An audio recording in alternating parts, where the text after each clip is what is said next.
محترم سامعین و حاضرین، السلام علیکم ورحمۃ اللہ وبرکاتہ۔ میرے چینل کے پیارے اسلامی بھائیوں اور بہنوں، رمضان المبارک کے مہینے کے اندر عموماً ہمیں بہت سارے مسائل درپیش ہوتے ہیں، مسائل پیش آتے ہیں، جن میں سے ایک مسئلہ بہت ساری خواتین کو بھی پیش آتا ہے۔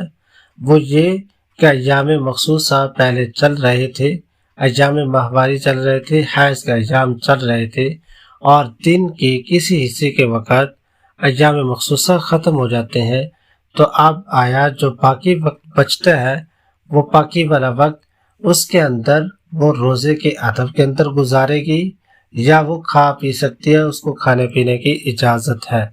تو مسئلہ اچھے طریقے سے ذہن نشین فرما لیں کہ دو حالتیں ہوتی ہیں۔ بعض دفعہ ایسا ہوتا ہے کہ روزے کی حالت کے اندر حیض شروع ہو جاتا ہے، تو جب حیض شروع ہو گیا تو روزہ فاسد ہو جاتا ہے۔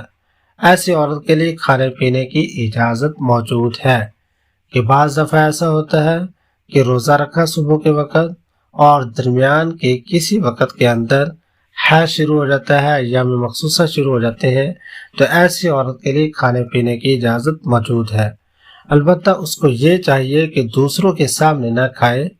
اور دوسری صورت یہ پیش آ جاتی ہے کہ اگر رمضان کے مہینے کے اندر دن کے کسی وقت عورت پاک ہو جاتی ہے، پہلے ایام حیض، ایام مخصوصہ چل رہے تھے، ایام ماہواری چل رہے تھے، لیکن دن کے کسی حصے کے اندر وہ پاک ہو جاتی ہے، تو اب آیا یہ باقی دن کیسے گزارے گی؟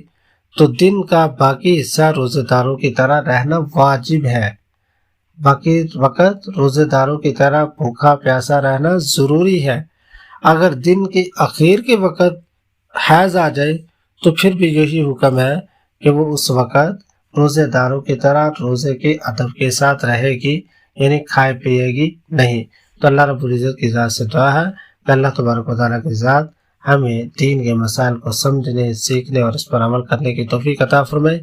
اور آخر کے اندر آپ حضرات سے ایک چھوٹی سی گزارش ہوتی ہے کہ جن احباب نے، جن بھائیوں نے چینل سبسکرائب نہیں کیا تو پلیز وہ سبسکرائب کر دیں، تاکہ آنے والی ہر اچھی ویڈیو، وظیفہ، مسئلہ آپ لوگوں تک پہنچتا رہے۔